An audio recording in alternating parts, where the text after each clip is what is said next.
Di tengah-tengah Bintaro yang sudah hiruk pikuk, saya berada di Rumah Budaya Nusantara Puspo Budoyo. Dan kita akan eksplor apa yang terjadi di tempat ini. Saya jamin Anda pasti akan terinspirasi. Pak Lulu, ini tempatnya asri sekali. Bisa cerita sedikit, Pak? Ini saya sangat terinspirasi ini. Tempatnya sangat asri. Nah, ceritanya kami itu sebenarnya beli lahan ini sebelum ada Bintaro Jaya. Jalan tol belum ada. Tahun 76 to be exact ya. Jadi apa?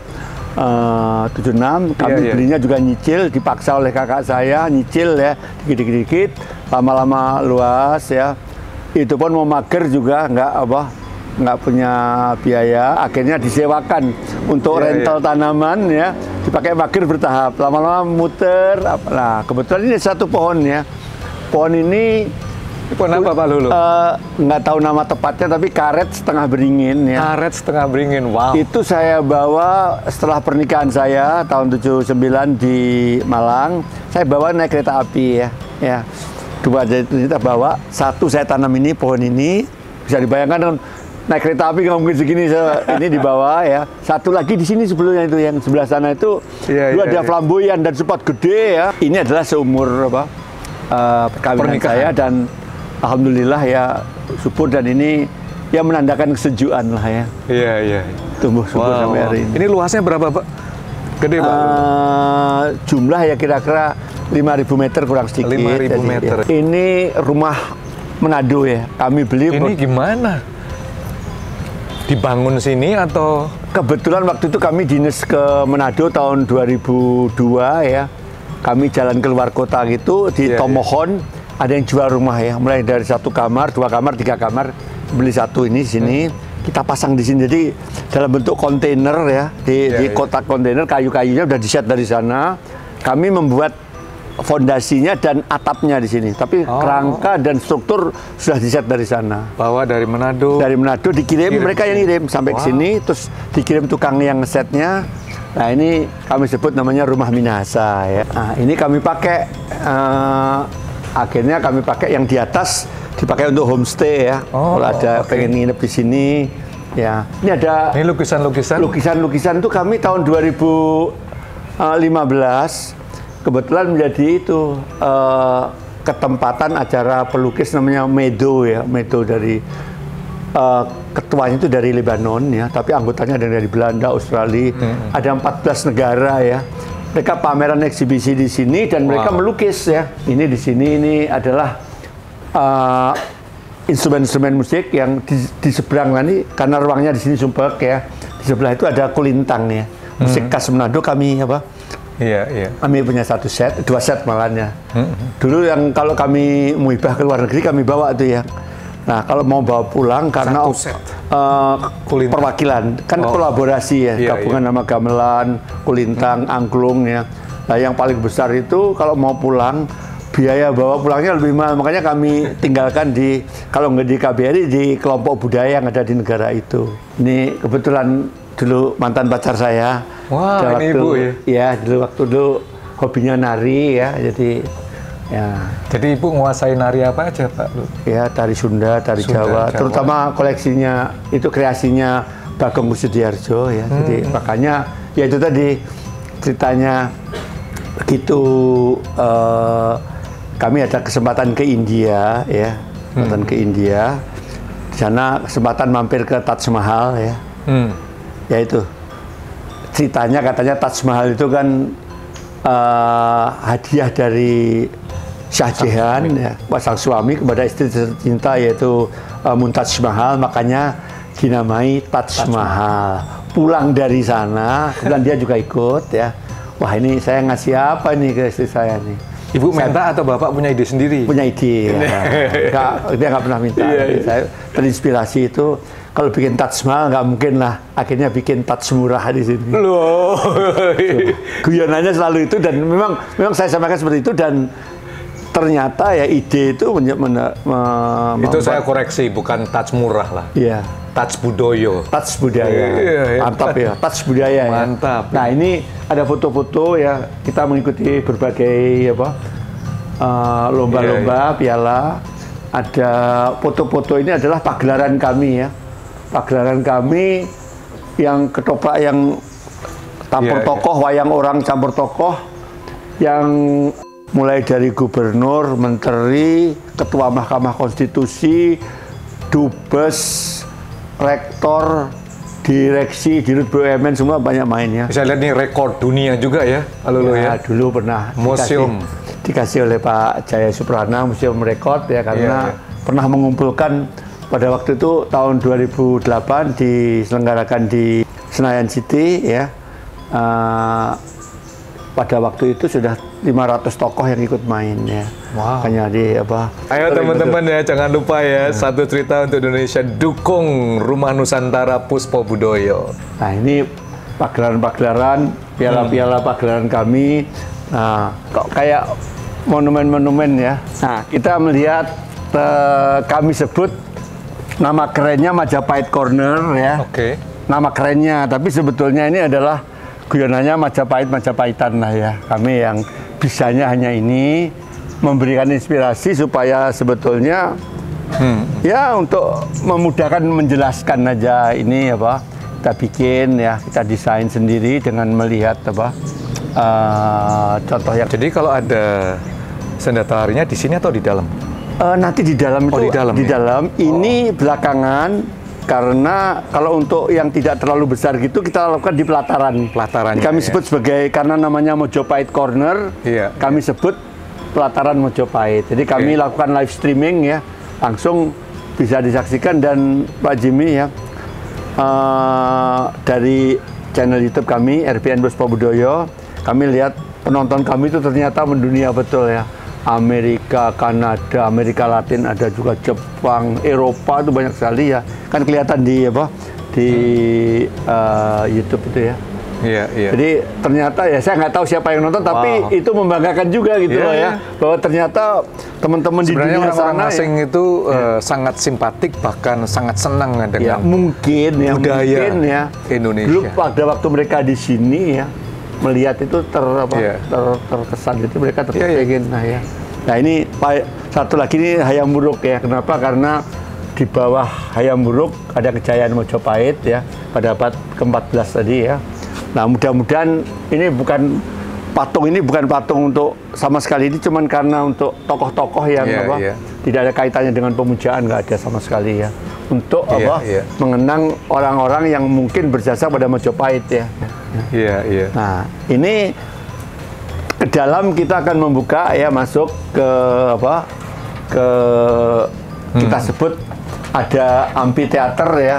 Nah, ini karena hujan ini angin ya. Ini seperti ini di dalam the best of Bali. Ya, kita adakan pertunjukan di sana, Pak. Ini ya, Pak. Mungkin bisa dilihat sana sebentar ya.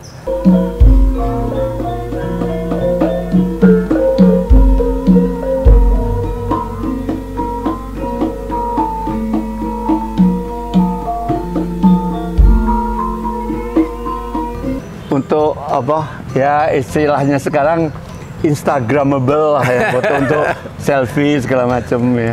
Top. Nah, ini untuk yang bangunan utama. Jadi kalau ada kerajaan itu ya keluar dari dalam naik ke atas. Nah, yang lucu kalau Ramayana, monyet-monyetnya ya itu naik ke atas. Nah, ini yang kami lakukan supaya memberikan inspirasi aja bahwa bangsa kita tuh pernah menjadi bangsa yang besar dan kita mempunyai genetika bangsa besar. Jadi tidak perlu minder ya. Wah, ini nggak usah minder ya. Kemauannya tinggal di kita, makanya jati diri kita harus kita kembangkan. Itulah yang mengilhami kami mengembangkannya, namanya Diripedia. Makanya sudah benar sekali lagu Indonesia Raya itu, bangunlah jiwanya, bangunlah badannya ya. Untuk Indonesia Raya spiritnya. Jadi dengar lagu itu saya kira orang pasti akan terinspirasi ya, atau punya panggilan untuk mewujudkan Indonesia yang kita harapkan, yaitu lagunya Di Sanalah Aku Berdiri, maksudnya Indonesia yang jaya, Indonesia yang sejahtera, adil dan makmur. Selalu di sana karena merupakan visi dan misinya dari kita semua untuk mewujudkan. Tidak boleh berpangku tangan, kita berbuat sesuatu, sekecil apapun yang kita lakukan pasti ada manfaatnya. Ya. Wow, luar biasa. Thank you banget nih Pak Luluk. So teman-teman, jangan lupa untuk like, comment, subscribe, nyalakan lonceng notifikasi untuk satu cerita untuk Indonesia.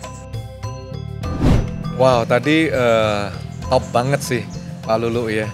Salah satunya kecil-kecilan Pak, ini yang kami kecil-kecilan. Hanya bisanya kayak itu gini. Kan budaya membicarakan jati diri itu bukan besar atau kecil, tapi bagaimana memberikan impact jati diri kita bisa dibangkitkan.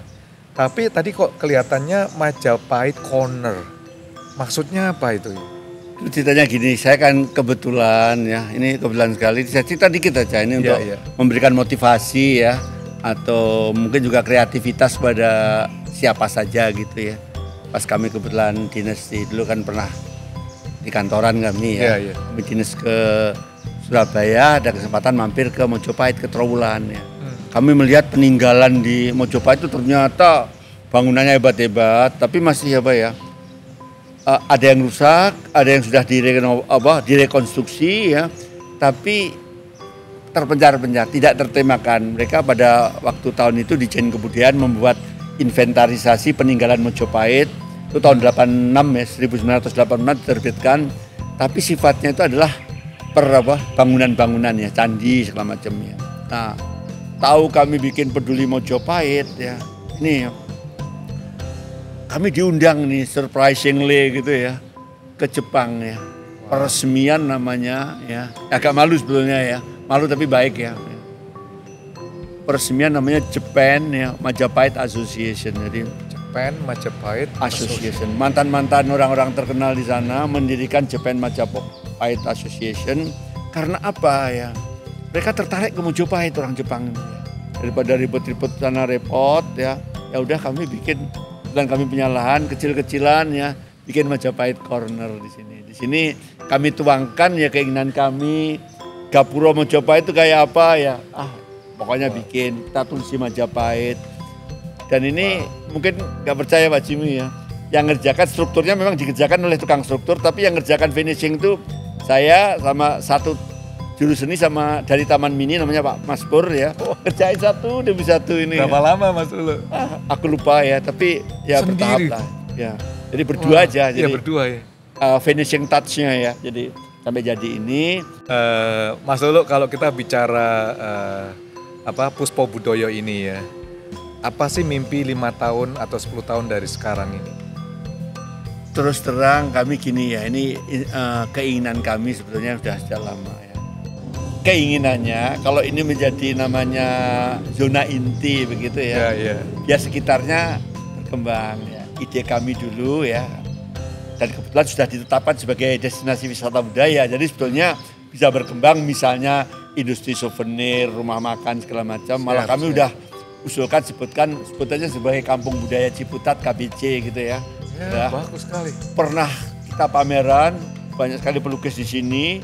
Terus nggak sengaja pada waktu itu ada semacam perkumpulan pelukis dari 13 negara gitu memerlukan tempat, kita selenggarakan di sini ya. Medo apa namanya gitu ya, Medo Internasional. Kita bikin di sini, makanya nanti ada lukisan-lukisan ya yang ditinggalkan oleh beliau-beliau yang melukis di sini. Terus terang saya nggak ngerti ya lukisan, jadi ya cuma dipajang karena menghormati yang memberi. Jadi, nah ini kan saya kira bisa menjadi suatu magnet ya untuk kunjungan budaya. Ada sendera tarinya ya. Ya kalau bisa datang ke Prambanan bisa ke sana. Kalau masih belum sempat ke sana kan deket-deketan sini ada. Di bulan purnama nonton sendera tari sambil menikmati. Ini kopinya aja enak sekali nih. Kopinya iya. Ini luar biasa. Terima kasih oleh-olehnya. Jadi saya kira enggak kopinya yang luar biasa. Oleh-olehnya buatan Cina. Oke ya. Jadi di sini juga saya ceritakan dulu terinspirasi itu ya, kembali lagi kan kalau ada cerita kayak itu kan kita timbul ya sama. Ini namanya kan aslinya Kampung Sawah ya.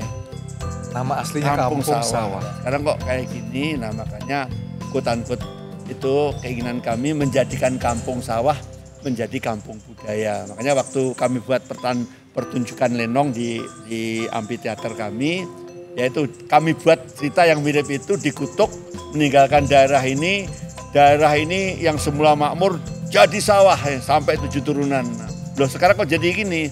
Ini sudah turunan yang ke-8, jadi kita kembangkan jadi kampung budaya. Wah, rasanya kita tentrem melihat budaya Indonesia ini ya, apalagi dari Rumah Nusantara Puspo Budaya ini. Dan kita belajar tadi ya, Pak Lulu, tentang Majapahit Corner. Konon cerita dalam budaya kita, sejarah kita kan selalu ada 7 abad kejayaan budaya. Gimana sih? Terangkan dikit dong, Mas Lulu. Gini-gini, ada mitos mitosnya ya. Nggak, itu dibilang cocokologi juga bisa, tapi mungkin kalau saya lebih pada semangatnya. Iya, setuju. Dulu Indonesia Jaya itu pada masa Sriwijaya, abad ke-7. Ya. Sriwijaya abad ke-7. Ya. 7 abad kemudian, abad ke-14, kejayaan Mojopahit. Mojopahit, ya. Mojopahit ya. Teorinya kan abad 21 itu kita jaya lagi. Wow. Tapi kan kita tidak boleh hongkang-hongkang, ya harus itu menjadikan motivasi kita. Saatnya sekarang untuk mengembalikan kejayaan bangsa kita, karena apa? Kita itu seperti tadi di awal kita sampaikan, mempunyai genetika bangsa yang besar, jadi nggak usah merasa minder ya. Yep. Ya. Jadi jangan sampai nanti ya Pak Jimmy ya, 2-3 hari yang lalu ya di sini ada teman-teman bule ya. Belajar gamelan di sini, ada jumlahnya kira-kira 10-an 15 orang ya. Belajar gamelan. Dan nanti kalau kita nggak peduli pada gamelan, nanti mereka belajar, kita belajar ke mereka lagi ya. Pakai itu. Nah, agak nggak enak juga rasanya. Tadi dibawa ya. ke negeri mereka, kitanya yang pusing sendiri. Dan mereka sudah banyak yang beli gamelan loh. Di Amerika itu hampir kampus-kampus utama itu puluhan itu yang punya set gamelan, dan mereka belajar ya. Iya. Jadi itu. Jadi kenapa tidak kita yuk ini spiritnya Mojopahit ini kita bangkitkan kembali, dan